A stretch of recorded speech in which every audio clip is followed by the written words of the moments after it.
లోని క్రేజీ కాంబోలో ముందు వరుసలో ఉండే పేర్లు బాలకృష్ణ, బోయపాటి. వీరిద్దరి కాంబినేషన్ లో వచ్చిన ఎన్నో చిత్రాలు బాక్స్ ఆఫీస్ రికార్డులను తిరగరాశాయి. బాలయ్య, బోయపాటి శ్రీను కాంబినేషన్ లో వచ్చిన అఖండ అద్భుత విజయాన్ని సాధించింది. దీంతో అఖండ 2 పై భారీ అంచనాలు నెలకొన్నాయి. ఈ మూవీ ఎప్పుడు పట్టాలెక్కబోతుందా అని బాలయ్య ఫ్యాన్స్ తో పాటు కామన్ ఆడియన్స్ కూడా ఎంతో ఈగర్ గా వెయిట్ చేస్తున్నారు. అయితే బోయపాటి శ్రీను ఇప్పటికే అఖండ 2 స్క్రిప్ట్ పూర్తి చేశాడు. జూన్ నుంచి ఈ సినిమా స్టార్ట్ కాబోతుందని తెలుస్తోంది.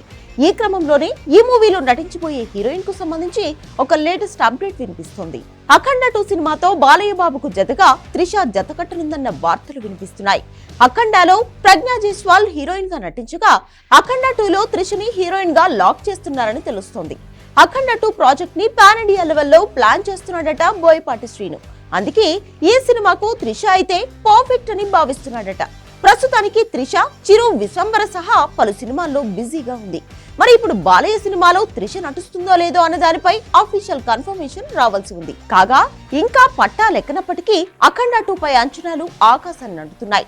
లేటెస్ట్ అప్డేట్ ప్రకారం బోయపాటి శ్రీను రాసిన కథకు మాటల రచయిత ఏం రత్నం డైలాగ్స్ పూర్తి చేశాడని తెలుస్తోంది. డైలాగ్స్ చాలా బాగా వచ్చాయట. ఇక ఈ కథలో సోషియో ఫ్యాంటసీ ఎలిమెంట్స్ ఉంటాయట. మెయిన్ కథాంశమే చాలా కొత్తగా ఉంటుందని, బాలయ్య నుంచి మరో వినూత్న సినిమా రాబోతుందని టాక్. అలాగే Boyapati mark action scenes and political పంచులు మాత్రం సినిమాలో ఫుల్ గా ఉంటాయని తెలుస్తోంది. ప్రస్తుతం బాలయ్య డైరెక్టర్ బాబీతో ఓ సినిమా చేస్తున్న సంగతి తెలిసిందే. ఈ సినిమా తర్వాత బాలయ్య, దర్శకుడు బోయపాటి శ్రీను కలయికలో అఖండ 2 సినిమా రాబోతుందని టాక్.